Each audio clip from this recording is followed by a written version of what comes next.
नमस्कार दोस्तों, स्वागत है आपका आपके YouTube चैनल कर स्टडी IQ में। आज हम 12 अगस्त 2020 की नेशनल करंट अफेयर करेंगे और आज के करंट अफेयर की PDF वीडियो के नीचे डिस्क्रिप्शन में मिलेगी।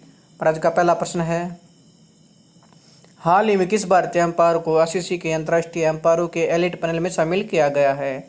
Option a KN Anantha Padmanabhan, Nitin Menon को, कुमार संकारा को, प्रयोग से 20। का आंसर है KN अनाथा पद्मनाभन को।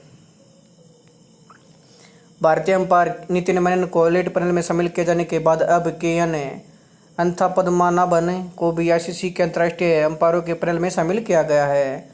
अनाथा पद्मनाभन ने केरल के लिए 105 फर्स्ट क्लास और चम्मन लिस्ट एक गेम्स खेले, जिसमें क्रमशः 344 और 87 विकेट लिए। इसके अलावा उनके नाम 3 प्रथम श्रेणी शतक और 8 अर्धशतक भी हैं। अनाथा पद्मनाभन ने IPL सहित सभी प्रमुख घरेलू टूर्नामेंट में भाग लिया है। साथ ही वह पिछले साल बंगाल और सौराष्ट्र के बीच खेले गए रणजी ट्रॉफी के फाइनल में भी शामिल थे, जहां उन्होंने शमसुद्दीन के गाल होने के बाद भी दोनों छोर पर अंपायरिंग की थी। पूर्व केरल स्पिनर अपने भारतीय साथी शमसुद्दीन, अनिल चौधरी और वीरेंद्र शर्मा के साथ अंतर्राष्ट्रीय पैनल में शामिल हो गए हैं। अब जूनियर विश्व कप में अंपायरिंग के अलावा एक दिवसीय और T20 अंतर्राष्ट्रीय मैचों में भी भाग लेने के पात्र होंगे। ICC के CEO हैं मनु साहनी। ICC का मुख्यालय दुबई, संयुक्त अरब अमीरात में, और ICC के अध्यक्ष इमरान ख्वाजा। हमारा अगला प्रश्न है, हाल ही में किसके द्वारा अंडमान और निकोबार द्वीप समूह को जोड़ने वाली सबमरीन ऑप्टिकल फाइबर केबल की शुरुआत की गई है? ऑप्शन है नरेंद्र मोदी द्वारा, अमित शाह द्वारा, प्रकाश जावड़ेकर द्वारा, स्मृति ईरानी द्वारा।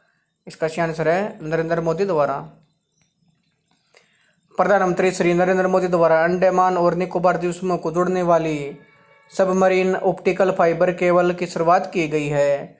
2300 किलोमीटर लंबी पनडुब्बी केबल बेहतर इंटरनेट और मोबाइल कनेक्टिविटी प्रदान करके अंडमान और निकोबार द्वीप समूह में अनगिनत अवसर पैदा होंगे। Submarine optical fibre cable Andaman और निकोबार द्वीप समूह को सस्ती और बेहतर कनेक्टिविटी तथा डिजिटल इंडिया के सभी लाभों को प्राप्त करने में सक्षम बनाएगी। नेटवर्क, ऑनलाइन शिक्षा, टेलीमेडिसिन, बैंकिंग प्रणाली, ऑनलाइन ट्रेडिंग में सुधार और पर्यटन को बढ़ाने में द्वीप की मदद करेगा। अंडमान और निकोबार द्वीप समूह को मुख्य भूमि से जोड़ने वाले ऑप्टिकल फाइबर केबल के लॉन्च से भारत प्रशांत क्षेत्र के लिए भारत की नई व्यापार रणनीति के तहत एक महत्वपूर्ण भूमिका निभाने की उम्मीद है। अंडमान और निकोबार द्वीप समूह के उपराज्यपाल हैं एडमिरल DK जोशी।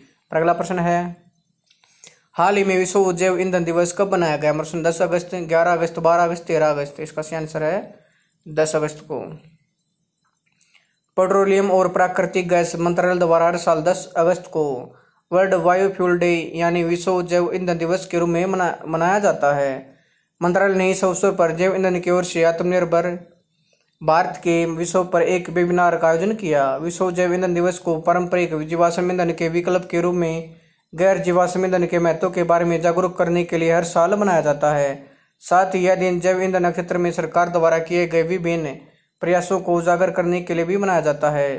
केंद्रीय पेट्रोलियम और प्राकृतिक गैस मंत्री हैं धर्मेंद्र प्रधान। हमारा अगला प्रश्न है, हाल ही में कौन सा देश भारतीय सैनिकों के सम्मान में एक स्मारक का निर्माण करेगा? ऑप्शन बांग्लादेश, मलेशिया, चीन, अमेरिका। इसका आंसर है बांग्लादेश। बांग्लादेश ने भारतीय सैनिकों के सम्मान में एक स्मारक बनाने का निर्णय लिया है। बांग्लादेश इस स्मारक को पाकिस्तान से स्वतंत्रता के संघर्ष के दौरान 1971 में शहीद हुए भारतीय सैनिकों की याद में स्थापित करेगा। यह घोषणा बांग्लादेश युद्ध मुक्ति मंत्री मोजमल हक ने की। बांग्लादेश सरकार ने 1971 के लिबरेशन युद्ध के महत्व का हवाला देते हुए त्रिपुरा की सीमा पर स्थित ब्राह्मणबाड़िया जिले के आशुगंज में 3.5 एकड़ का चयन किया है, जहां भारतीय सेना ने पाकिस्तान सेना के साथ कई निर्णायक लड़ाइयां लड़ी थी।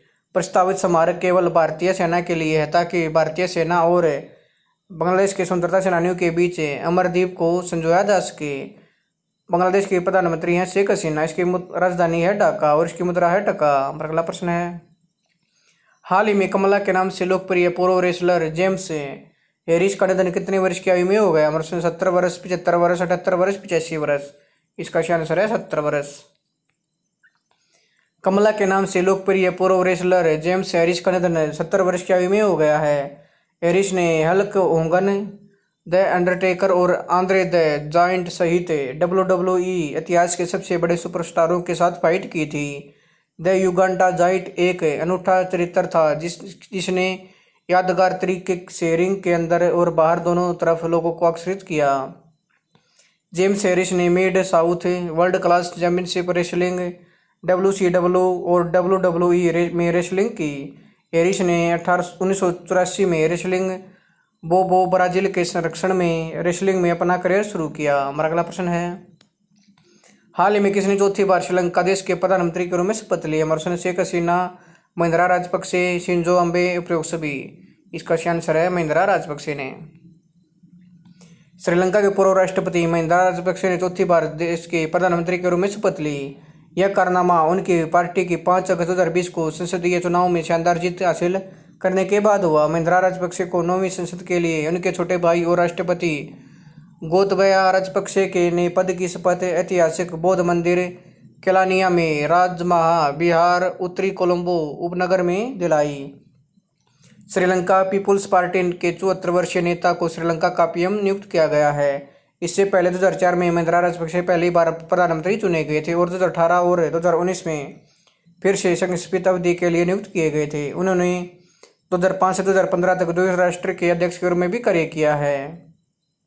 श्रीलंका के राष्ट्रपति हैं गोतबाया राजपक्षे। इसकी राजधानी है श्री जयवर्धने पुरा कोटे। उसकी मुद्रा श्रीलंकाई रुपया। हमारा अगला प्रश्न है, हाल ही में किसने बार्स बाध्य अंतर्राष्ट्रीय यात्रियों के लिए एयर सुविधा नामक एक नया वेब पोर्टल विकसित किया? हमारा प्रश्न, Chennai international airport, Delhi international airport, Mumbai international airport, उपयोग सभी। इसका सही आंसर है Delhi international airport. Delhi international airport limited ने भारतवाद अंतर्राष्ट्रीय यात्रियों के लिए एयर सुविधा नामक एक नया वेब पोर्टल विकसित किया है। इस ऑनलाइन पोर्टल को विभिन्न राज्य सरकारों, नागरिक उड्डयन मंत्रालय, स्वास्थ्य और परिवार कल्याण मंत्रालय और विदेश मंत्रालय ने मिलकर विकसित किया है। एयर सुविधा के बारे में, यह पोर्टल भारतवाद अंतर्राष्ट्रीय आगमनकर्ताओं के लिए है जो उन्हें अनिवार्य घोषणा पत्र भरने में सक्षम बनाता है। साथ ही योग्य यात्री अनिवार्य संस्थान संगरोध प्रक्रिया से छूट के लिए ऑनलाइन आवेदन भी कर सकते हैं। एयर सुविधा पोर्टल यात्रा को संपर्क रहित करने के लिए तैयार किया गया क्योंकि अभी यात्रियों को भारत में आने पर घोषणा और संगरोध छूट फार्म भरना पड़ता है। अभी भारत में आने वाले अन्य सभी अंतर्राष्ट्रीय यात्रियों को अपनी लागत पर 7 दिनों के संस्थागत संगरोध की अनिवार्य प्रक्रिया का पालन करना पड़ता है। इसके बाद 7 दिन तक घर में संगरोध करना पड़ता है। केंद्रीय स्वास्थ्य और परिवार कल्याण मंत्री हैं डॉक्टर हर्षवर्धन और केंद्रीय विदेश मंत्री हैं डॉक्टर सुब्रमण्यम जयशंकर। हमारा अगला प्रश्न है, हाल ही में किसने मानव हाथी टकराव पर एक राष्ट्रीय पोर्टल सुरक्षा को लॉन्च किया? हमारा प्रश्न, प्रकाश जावड़ेकर, अमित शाह, नरेंद्र सिंह तोमर, डॉक्टर हर्षवर्धन। इसका सही आंसर है प्रकाश जावड़ेकर ने। केंद्रीय पर्यावरणीय मंत्री प्रकाश जावड़ेकर ने मानव हाथी टकराव पर एक राष्ट्रीय पोर्टल सुरक्षा को लॉन्च किया है। इस पोर्टल का उद्देश्य वास्तविक समय पर जानकारी की संग्रह और सीमित समय पर मानव हाथी टकरावों के निपटान का प्रबंधन भी करेगा। साथ ही यह पोर्टल डेटा संग्रह, प्रोटोकॉल, डेटा ट्रांसमिशन पाइपलाइन और डेटा विजुअलाइजेशन टूल सेट करने में भी मदद करेगा। राष्ट्रीय पोर्टल को विश्व हाथी दिवस के अंतर्राष्ट्रीय वार्षिक कार्यक्रम के दौरान लॉन्च किया गया। हाथी संरक्षण और जंगली तथा पालतू हाथियों के बेहतर संरक्षण और प्रबंधन के लिए जानकारी और सकारात्मक समाधानों को साझा करने के लिए हर साल 12 अगस्त को विश्व हाथी दिवस मनाया जाता है। हाथी परियोजना के बारे में, हाथी परियोजना को साल 1992 में पर्यावरण और वन मंत्रालय द्वारा शुरू किया गया था। इस परियोजना का उद्देश्य वन्य जीव प्रबंधन को वित्तीय और तकनीकी सहायता प्रदान करना है। इसका उद्देश्य प्राकृतिक निवास स्थानों में हाथी आबादी का दीर्घकालिक अस्तित्व सुनिश्चित करना है। यह परियोजना हाथियों के प्रबंधन में अनुसंधान और पशु चिकित्सा देखभाल प्रदान करने और स्थानीय लोगों के बीच संरक्षण का भी समर्थन करती है। एशियाई हाथियों को प्रकृति के संरक्षण के लिए अंतर्राष्ट्रीय संघ रेड लिस्ट में लुप्तप्राय के रूप में सूचीबद्ध किया गया है। यह मुख्य रूप से है क्योंकि भारत को छोड़कर अधिकांश एशियाई देशों ने निवास और शिकार के नुकसान के कारण हाथियों की आबादी कम होती जा रही है। वर्तमान 50,000 से 60,000 एशियाई हाथी हैं, इनमें से 60% भारत में हैं। IUCN का मुख्यालय है ग्रंथी स्विट्जरलैंड में। इसके CEO हैं ग्रेटेल एंगुइलर। इसके संस्थापक हैं जूलियन जूलियन एक्सले, इसकी स्थापना 5 अक्टूबर 1948 को की गई। हमारा अगला प्रश्न है, हाल ही में किस मंत्रालय द्वारा 100 से अधिक वस्तुओं की एक सूची जारी की गई है, जिसके आयात के लिए निर्धारित समय सीमा के बाद उनके आगे के आयात पर प्रतिबंध लगा दिया गया। मतलब शिक्षा मंत्रालय, रक्षा मंत्रालय, वित्त मंत्रालय, इनमें से कोई नहीं।